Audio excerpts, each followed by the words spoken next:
नाजरीन आदाब, नमस्कार। मैं नदीम अहमद आप सभी का खैर मकदम करता हूं।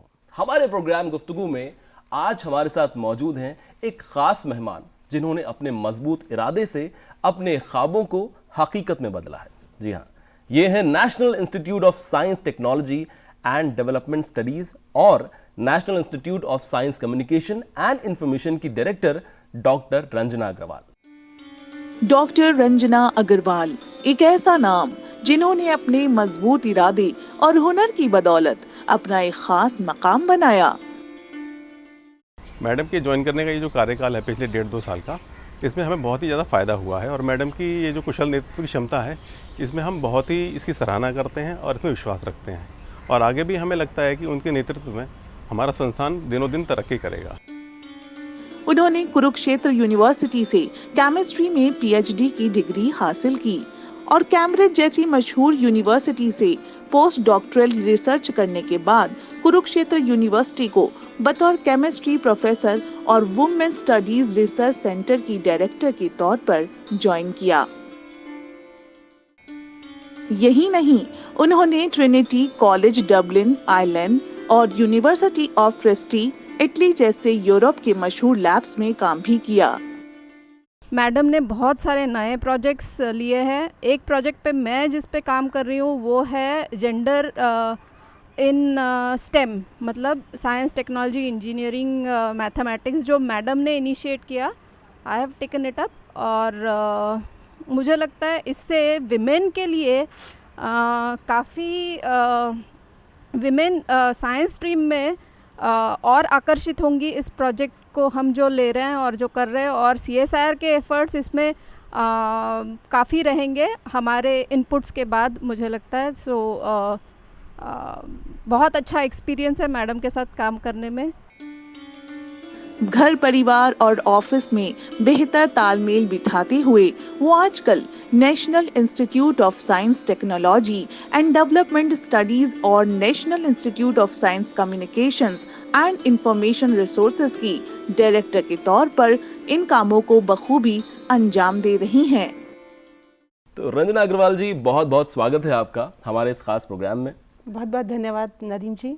सबसे पहला सवाल आपसे ये कि बहुत बेहतरीन सफर आपका रहा, लेकिन निस्टैड्स और निस्केयर की डायरेक्टर होने के नाते आप पर बहुत बड़ी जिम्मेदारी है और हम आपसे ये सबसे पहले जानना चाहेंगे कि ये दोनों ऑर्गेनाइजेशन हैं क्या, क्या काम है इनका विजन और मिशन क्या है? NISTADS and NISCAIR, these are short forms of National Institute of Science technology and Development Studies और National Institute of Science Communication and Information resources.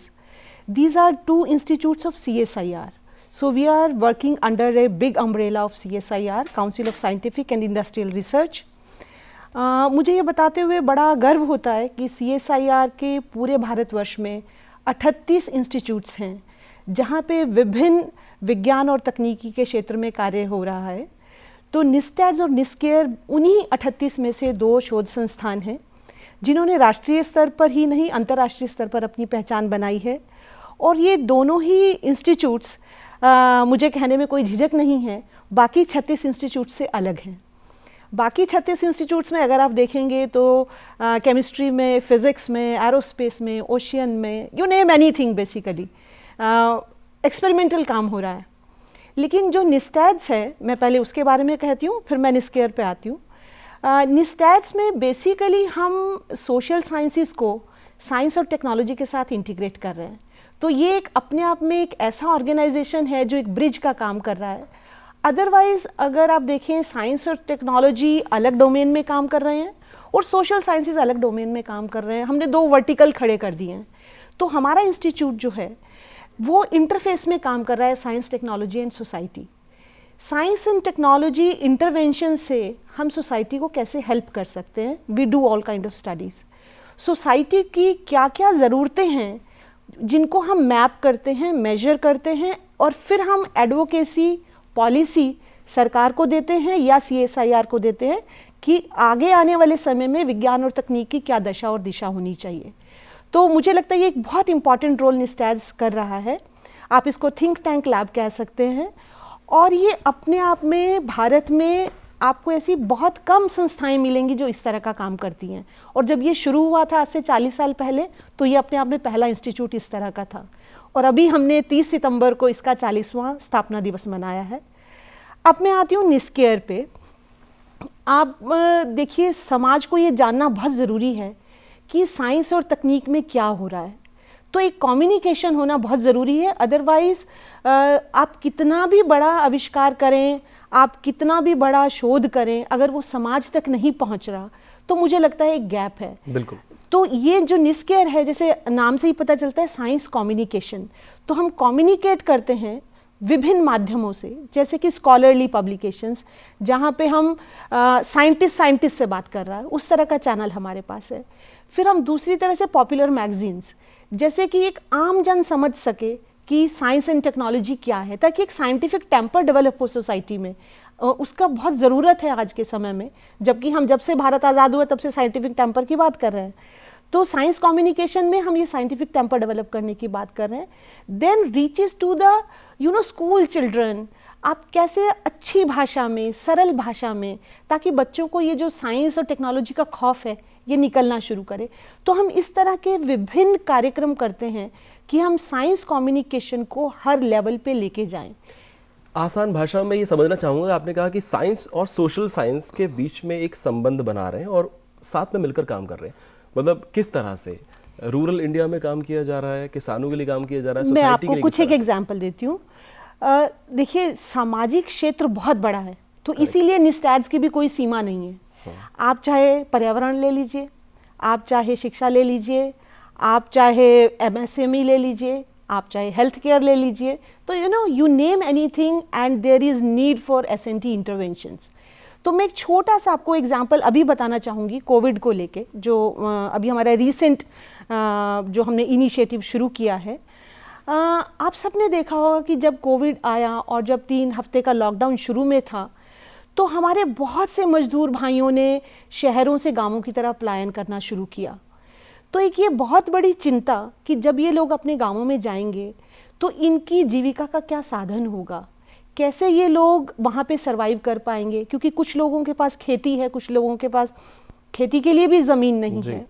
तो उस वक्त में CSIR ने ये तय किया कि हम उन्नत भारत अभियान और विज्ञान भारती इनके साथ मिलके एक कार्यक्रम शुरू करते हैं, जिसमें CSIR की टेक्नोलॉजीज़, जैसे मैंने आपको बताया 38 लैब हैं, बहुत टेक्नोलॉजी डेवलपमेंट हो रहा है वहाँ पे। किस तरह से हम उस टेक्नोलॉजी को जो रूरल मासिस के लिए यूज़फुल हो सकती है, हम उसको इन दोनों संस्थाओं के द्वारा गांवों तक लेके जाएं। थोड़ा सा इन दोनों संस्थाओं के बारे में भी बताना चाहूँगी, क्योंकि इनके बिना हमारे लिए बहुत मुश्किल है कि हम टेक्नोलॉजी को गांवों तक लेके जाते। उन्नत भारत अभियान ministry of human resource and development का फ्लैगशिप प्रोग्राम है IIT दिल्ली में, और इसका मकसद है कि हम जो उच्च शिक्षण संस्थान हैं हमारे यहाँ इंडिया में, हायर एजुकेशन अगर आप देखेंगे तो हम वर्ल्ड में दूसरे नंबर पे आते हैं, और इतने बच्चे उनमें पढ़ रहे हैं, उन बच्चों को समाज के साथ कैसे कनेक्ट करें। तो ये उन्नत भारत अभियान के माध्यम से हम उच्च शिक्षा में जो बच्चों के पास ज्ञान है, जो टेक्नोलॉजी है, वो हम गांवों तक लेके जा सकते हैं। क्योंकि हर इंस्टीट्यूट अगर 5 गांव अडॉप्ट करता है तो आप समझ सकते हैं कितना बड़ा नेटवर्क इंडिया में हमारे पास हो जाएगा। बिल्कुल बिल्कुल। इसी तरह विज्ञान भारती एक गैर सरकारी संस्थान है, संस्था है, संस्थान नहीं, जो कि भारतीय विज्ञान के बारे में सोचता है। भारतीय विज्ञान के लिए गौरव का भाव बच्चों के मन में उत्पन्न करना, ये उसका उद्देश्य है। तो हम स्वदेशी विज्ञान की बात करते हैं।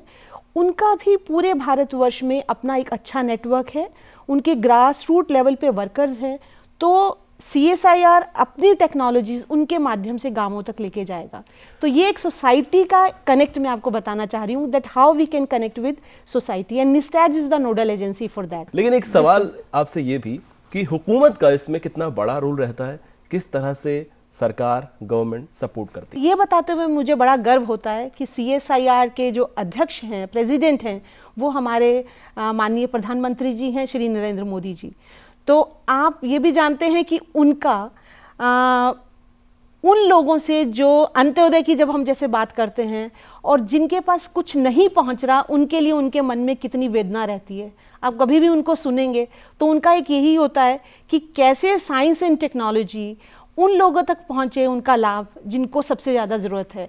तो मुझे लगता है हमें वहाँ से गाइडेंस मिलती है और इसीलिए उनके समय में हमने कहा है नया CSIR नए भारत के लिए। तो हुकूमत का ना मैं कहूँगी कि सिर्फ आर्थिक दृष्टि से हमको क्योंकि 8,000 लोग CSIR में काम करते हैं, कि ना सिर्फ आर्थिक दृष्टि से, मुझे लगता है वैचारिक दृष्टि से भी हमको एक दशा और दिशा हुकूमत से मिलती है। ज़रूरी भी है, बहुत ज़रूरी है। और इसी तरह हमारे जो साइंस एंड टेक्नोलॉजी के मिनिस्टर हैं माननीय डॉक्टर हर्षवर्धन जी, वो खुद भी डॉक्टर हैं, आप जानते हैं, तो साइंस एंड टेक्नोलॉजी से उनको बहुत लगाव है कि कैसे साइंस एंड टेक्नोलॉजी से रूरल मासिस तक पहुँचे या आम जन तक पहुँचे। कोविड के समय में भी आपने देखा होगा कि उनका जो ब्रीफिंग आते हैं वो बड़े अपडेट होते हैं और CSIR के लिए हमेशा उनके मन में एक बड़ा जिसे कहते हैं हमारे लिए बहुत अपना ब्रांड एम्बेसडर की तरह वो हमारा इतना कन्विंसिंग करते हैं। तो मुझे लगता है हुकूमत का बहुत बड़ा रोल है CSIR को और CSIR NISTADS को सपोर्ट करने में। उनके बिना मुश्किल है हमारे लिए। हाँ, बिल्कुल मुश्किल है। रंजना जी, आप एक जानी मानी हस्ती हैं, केमिस्ट्री पर आपने बहुत सारे आर्टिकल्स लिखे हैं, बहुत सारे पब्लिकेशन, सैकड़ों पब्लिकेशन इनफैक्ट आपके छपे हैं, बहुत सारे अवार्ड से आपको नवाजा गया है, तो मैं चाहूँगा थोड़ी रोशनी उन पर डालें आप। देखिए, जब हम विज्ञान की बात करते हैं तो ये बहुत ज़रूरी होता है कि जो भी शोध आप अपने लैब में कर रहे हैं, प्रयोगशाला में कर रहे हैं, उसको आप प्रकाशित करें, क्योंकि जब तक वो काम प्रकाशित नहीं होगा तब तक वो माना नहीं जाएगा कि वो काम आपका है। तो ये लोगों तक या अपने जो वैज्ञानिक समाज है उसमें पहुंचाना ज़रूरी है। तो मेरा ये मानना है कि पब्लिकेशंस एक वैज्ञानिक के लिए रोजी रोटी है, वो तो उसको करना है। मुझे अच्छा लगता है कि मैं अच्छे पब्लिकेशंस कर पाई। इस सब के लिए मुझे लगता है एक बहुत सपोर्ट सिस्टम की ज़रूरत होती है। एक अच्छा रिसर्च ग्रुप होना, एक अच्छा ट्रेनिंग होना, सहयोग होना, तो बहुत सारी चीज़ें हैं। तो अच्छे पब्लिकेशंस कर पाना और इसी तरह उन्हीं पब्लिकेशंस के बेसिस पे हमारा एक जो वैज्ञानिक हमारा समाज है उसमें हमारा एक नाम होता है और अवार्ड भी उसी के कैटेगरी में है। तो अवार्ड जब मिलता है तो नेचुरली अच्छा तो बहुत लगता है, क्योंकि आपका काम रिकॉग्नाइज हो रहा है, आपकी पहचान बन रही है। लेकिन मैं ये ज़रूर कहना चाहूँगी कि इस पूरे अवार्ड्स का क्रेडिट मैं खुद नहीं लेना चाहूँगी। मैं अपने उन सभी शोधार्थियों को जिन्होंने मेरे साथ रिसर्च किया है और जो अभी भी रिसर्च कर रहे हैं, मेरे गुरु जिनसे मैंने सीखा, मेरा ट्रेनिंग जिन लैब्स में हुआ, तो मुझे लगता है एक बहुत कलेक्टिव योगदान मैं कहना चाहूँगी उन सब का है। और क्रेडिट मैंने ले लिया शायद आखिर में, लेकिन आपके माध्यम से मैं आज कहना चाहूँगी कि वो क्रेडिट उन सब का भी है। आपने अवार्ड्स की बात करी, हमारे नाजरीन जानना चाहेंगे कि कौन कौन से अवार्ड्स हैं जिनसे आपको नवाजा गया, और आपने रिसर्च की बात भी यहाँ पर की, तो मैं यहीं पूछता चलूँ आपसे। जहाँ तक मैंने सुना है आपने कैंसर के इलाज पर भी काम किया है, तो उस पर भी थोड़ा बताइए। जैसे आपने पूछा अवार्ड्स के लिए, मैं 2-3 का उल्लेख करना चाहूँगी। इंडियन केमिकल सोसाइटी एक सबसे पुरानी केमिकल सोसाइटी है, जिसके पहले प्रेसिडेंट आचार्य प्रफुल्ल चंद्र रे थे, इंडियन केमिस्ट जिनके ऊपर हमें बहुत नाज है। तो उस सोसाइटी से मुझे वासुदेव बनर्जी अवार्ड मिला, तो ये मेरे लिए एक बहुत बड़ी चीज़ थी, क्योंकि पूरे इंडिया नेशनल लेवल पे ये सोसाइटी है। दूसरा, इंडियन साइंस कांग्रेस आपने सुना होगा। इंडियन साइंस कांग्रेस भी हमारे आज़ादी से पहले का एसोसिएशन है, तो वहाँ से मुझको SS कटियार एंडाउमेंट अवार्ड मिला। फिर मेरे पास कॉमनवेल्थ फेलोशिप मेरे को मिला, जिसमें मुझको कैम्ब्रिज जाने का मौका मिला। तो ये मैं 3 अवार्ड्स का जिक्र यहाँ पे करना चाहूँगी। बाकी तो बहुत सारे अवार्ड्स आपको मिले, सारे यहाँ बता भी नहीं पाएंगे, जहाँ शाम हो जाएगी। Thank you. दूसरे सवाल की बात करते हैं जो मैंने आपसे किया, कैंसर के इलाज पर आप काम कर रहे हैं। हाँ, कैंसर के इलाज में हम स्मॉल मॉलिक्यूल्स, जो छोटे छोटे मॉलिक्यूल्स होते हैं, हम उनको सिंथेसाइज करते हैं, कि हम उनको एफिशिएंट वे में सिंथेसाइज करते हैं, ग्रीन केमिस्ट्री के थ्रू सिंथेसाइज करते हैं, how we can make cheaper molecules, and then we test them against cell lines, against DNA. So primary lead, you can say, we work on that, and I'm very fortunate in a way that I got very good collaborators. UK में हैं, US में हैं, Ireland में हैं, Spain में हैं, so I have got a very good strength to work on these projects. आज आप एक कामयाब शख्सियत हैं और आप जिस फील्ड में हैं वो कई लोगों को उसके बारे में जानकारी भी नहीं होती है ना, मतलब उनके लिए दूर की चीज़ होती है। तो आप शुरू से इस फील्ड के बारे में जानती थीं, इसी फील्ड में जाना चाहती थीं, या लाइफ में कोई ऐसा मोड़ आया था जहां से इस सफ़र की शुरुआत हुई? मुझे लगता है कि ये कांस्टेंट लर्निंग है। शुरू में मैंने ऐसा नहीं सोचा, ये ज़रूर सोचा था कि मुझको केमिस्ट्री करना है। ये मुझे समझ में आ गया था, जैसे ही मैंने साइंस लिया था तो मुझे समझ में आया था कि मुझको केमिस्ट्री करना है। और दूसरा ये भी मेरे मन में था कि मुझको डॉक्टरेट करना है, पीएचडी करना है। ये दोनों चीज़ें मेरी तय थी और शायद मैंने इन सब में बहुत रिस्क भी लिए हैं, ये सब दोनों को फॉलो करने में। I have taken risk also. लेकिन फील्ड जो है वो डेवलप होता गया। मैंने शुरू में नहीं सोचा, जैसे मैं बताना चाहूँगी, जब मैंने पीएचडी में शुरू किया था तो मेरे पीएचडी के जो सुपरवाइज़र थे professor SP Singh, he is a well known name.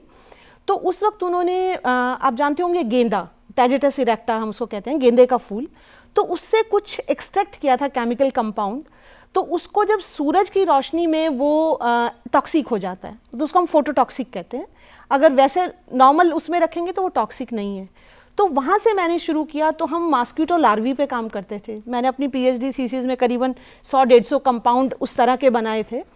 तो हम गाँवों में जाते थे, मच्छर के लार्वे पकड़ के लाते थे, उनको मरता हुआ देखते थे। तो वो जो लाइव एक्सपेरिमेंट्स देखे हमने कि कंपाउंड क्या कर सकता है, तो वो फोटोटॉक्सिसिटी से शुरू हुआ basically. And then you know it's a journey. Then I went to Cambridge, I worked on antibiotics, erythromycin biosynthesis. तो फिर वहाँ से फिर वो मेडिसिन में शिफ्ट हो गया। तो फिर मेरा आयरलैंड में जैसे कोलैबोरेशन था, वहाँ पे एंटी कैंसर था। तो ऐसा करते करते मैं जब वापस कुरुक्षेत्र में, जब मेरा जो रिसर्च ग्रुप है, तो हम फिर से वही करते हैं, फोटोडायनेमिक कंपाउंड्स बनाते हैं। फोटोटॉक्सिक जो था उससे कुछ लिया। तो you know it's integration of different research experiences. So that's how you build up, you know, from one step to another step to another step. चलिए, ये शुरुआत की बात हो गई, लेकिन अभी आपने जिक्र किया कैम्ब्रिज यूनिवर्सिटी का। दुनिया की बेहतरीन यूनिवर्सिटीज़ में से एक। आपने अभी वहाँ की बात करी, इटली की और डबलिन की बात करी। तो मैं नाज़रीन को बता दूं कि मैम ने पीएचडी कंप्लीट करने के बाद कई ममालिक में पढ़ाई भी की है और वहाँ की कई लैब्स में काम भी किया है और वहाँ पढ़ाया भी है। इसके बारे में भी थोड़ा सा हम जानना चाहेंगे। तो कैम्ब्रिज का ऐसा है, जैसे आपने कहा, there can not be a better place than Cambridge if you want to do science और if you want to study. तो मैं फिर से कहना चाहूँगी कि भारत सरकार की बहुत अच्छी स्कीम्स हैं जो एक मध्यम वर्ग के लोगों को भी, या मुझे लगता है कि जिसमें भी पढ़ने की इच्छा है उसको पढ़ने का मौका मिलता है विदेशों में। तो ये मैं बात कर रही हूँ 1990 की। तब ये प्रथा नहीं थी कि आप बैंक से लोन लेके और कहीं भी किसी विदेश में जाके पढ़ सकते हैं। तो उस वक्त कॉमनवेल्थ स्कॉलरशिप एक स्कीम था यूनिवर्सिटी ग्रांट्स कमीशन का। तो उसके थ्रू मेरे हस्बैंड को पीएचडी करने का वहाँ मौका मिला। सो ही वेंट देयर। और मेरा पीएचडी का जो वाइवा हुआ था, क्योंकि जब हम थीसिस लिखते हैं तो हमको अपना वाइवा डिफेंड करना होता है, तो उसके लिए मैं भी कैम्ब्रिज गई। तो मेरे सुपरवाइज़र जो थे प्रोफेसर जेम्स स्टॉन्टन, उन्होंने मेरा वाइवा लिया और इमीडिएटली उन्होंने मुझको अपने रिसर्च ग्रुप में पोजीशन ऑफ़र की। तो वहाँ पे मैंने काम किया। और जब आप कैम्ब्रिज में जाते हैं तो आपको लगता है कि आप कहाँ हैं, आप नोबल लॉरेट्स के बीच में हैं। आप किसी भी गली से गुजरें, किसी भी डिपार्टमेंट में जाएं, तो एक बार तो आपको लगने लगता है कि do I fit here, that kind of feeling comes. But I tell you, the people are so humble and the learning is so good. Not only that you learn the subject, but I think the most important part which I learned in Cambridge, how to be part of team and how to lead the team. व्यक्ति विकास कैसे करना है वो बहुत अच्छे से मैंने वहाँ पे सीखा। और आपको इंटरडिसिप्लिनरी कैसे अप्रोच होनी चाहिए वो भी मैंने वहाँ से सीखी। और जो कहते हैं ना कि आप कभी भी साइंस हो या टेक्नोलॉजी हो आइसोलेशन में नहीं कर सकते, वो कोलैबोरेटिव जो वर्क है वो भी मुझे लगता है वहाँ से मुझको बहुत सीखने को मिला। आप science of India, science for India, gender sensitisation, इसके अलावा लड़कियों के लिए, महिलाओं के लिए चलाए गए programme, skill development, capacity building, इस तरह के प्रोग्राम्स पे आप काम कर रही हैं, उनके बारे में भी थोड़ा सा जानकारी चाहेंगे। देखिए, मैं कुरुक्षेत्र यूनिवर्सिटी में प्रोफेसर हूँ। वहीं पे मुझको अपॉर्चुनिटी मिला एक बार कैपेसिटी बिल्डिंग प्रोग्राम अटेंड करने का, यूनिवर्सिटी ग्रांट्स कमीशन का। वो एक स्कीम था फिर से। तो वहाँ पे जाने के बाद मुझको लगा कि सिर्फ महिला हो जाने से आप महिलाओं के प्रति सेंसिटिव नहीं हो जाते, आपको इसके ऊपर काम करना पड़ता है और आपको इसके लिए कॉन्शियस होना पड़ता है कि आप जेंडर की बात कर रहे हैं। और मेरे साथ अच्छा ये रहा, मैं विद्या भारती के साथ पिछले 20 साल से जुड़ी हूँ। विद्या भारती एक गैर सरकारी संस्था है जो कि पूरे भारतवर्ष में सबसे बड़ी शिक्षा संस्था मैं कहूँगी उसको, जिसमें स्कूली स्तर पर, कॉलेज के स्तर पर, विश्वविद्यालय के स्तर पर, हर तरह के स्तर पर बच्चों को शिक्षा दी जाती है जो कि मूल्य केंद्रित है, संस्कार केंद्रित है।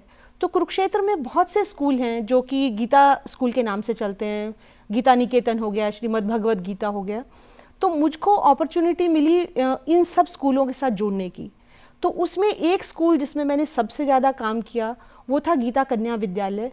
सबसे पुराना स्कूल है कुरुक्षेत्र का, और आप उसको अगर देखेंगे तो वो कोई फैंसी स्कूल नहीं है, वो वैसा ही स्कूल है जैसे सरकारी स्कूल होते हैं, लेकिन माँ बाप बच्चों को कम फीस में एक प्राइवेट स्कूल में भेजना चाहते हैं, और या कह सकते हैं माँ बाप उन स्कूलों में भेजना चाहते हैं जहाँ पे बच्चों को संस्कार मिले। तो उस स्कूल से मैं बहुत क्लोजली एसोसिएटेड रही हूँ। ये जो आप पीछे प्रोग्राम दिखा रहे हैं ये भी उसी स्कूल का ही एक कार्यक्रम है। तो उसमें जैसे जब मैंने ज्वाइन किया था वहाँ पे लड़कियों के लिए साइंस नहीं थी। 10th तक बच्चे सब पढ़ते थे, लेकिन 11th के बाद लड़कियों को साइंस पढ़ने का मौका नहीं मिलता था, आर्ट्स के सब्जेक्ट्स थे। तो जब मैंने स्कूल को ज्वाइन किया तो मुझे लगा लड़कियों को साइंस पढ़ना बहुत ज़रूरी है, तो हमने साइंस की शुरुआत वहाँ से की। तो इस तरह से मेरा हमेशा से लड़कियों के प्रति एक रुझान, महिलाओं के प्रति एक रुझान हमेशा से रहा। और ये सब मुझको और करने का मौका मिला जब मैं डायरेक्टर विमेन स्टडीज़ वहाँ पे बनी। तो वहाँ तो मैंडेट ही था कि आपको विमेन के लिए काम करना है। तो वहाँ पे आप गाँवों में जा सकते हैं। सरकार ने बहुत अच्छी स्कीम शुरू की है कि महिला सरपंच बनाएंगे, लेकिन आपने शुरू में सुना होगा कि जब महिला सरपंच बनती थी तो सरपंच तो उसका पति होता था, वो सिर्फ अंगूठा लगाती थी। तो उन महिलाओं को ट्रेन करना, उनका कैपेसिटी बिल्डिंग कि अब आप सरपंच हैं, निर्णय आपको लेने हैं, क्योंकि महिला का निर्णय जो होगा वो पुरुष के निर्णय से अलग होगा। क्योंकि आप ये तो मानेंगे कि महिला जो है वो परिवार का सोचती है, समाज का सोचती है। तो उस तरह का एक ट्रेनिंग उनका करना, कैपेसिटी बिल्डिंग करना। इसी तरह महिलाओं को हम छोटे लघु उद्योग की जैसे बात करते हैं या उनको कोई स्किल डेवलपमेंट की बात करते हैं, तो ये हमें मौका मिला कि हम गांवों में जाके उन महिलाओं के लिए सिलाई कढ़ाई केंद्र खोल सकें, उनको मशरूम कल्टीवेशन सिखा सकें। तो उनको कनेक्ट करना, उनको नाबार्ड से जैसे कनेक्ट कर दिया, उनका मतलब एक सेतु की तरह जैसे काम करते हैं।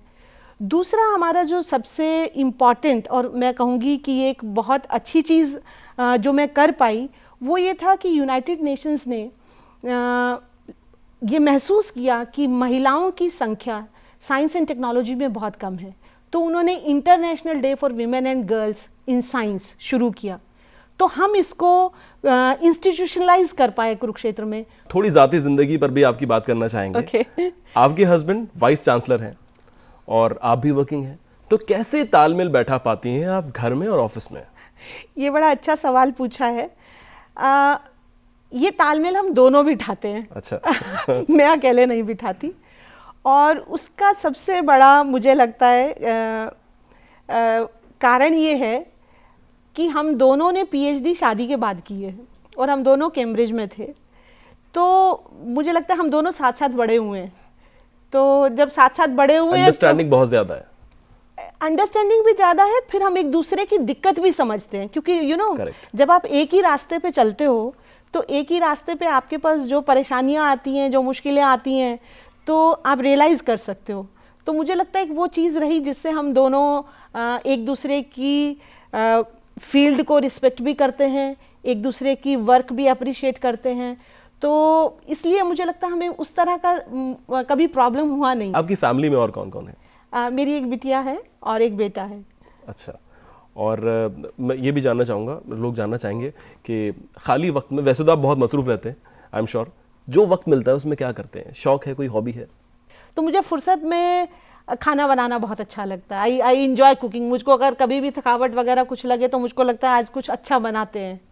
और I can watch movies 3-4 in a go, that kind of thing I can do. Gardening I like, so chatting with friends, there are so many things to do. So these are some of the things which I do whenever I get तो movies free आप time. देखते हैं। खाने में आपको पसंद क्या है, और कौन सा सिंगर, कौन सा एक्टर आपको सबसे ज्यादा पसंद है? खाने में तो आई एम वेजिटेरियन। ओके।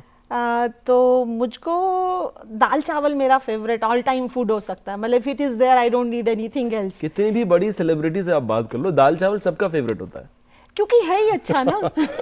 है ही अच्छा, दैट इज द थिंग।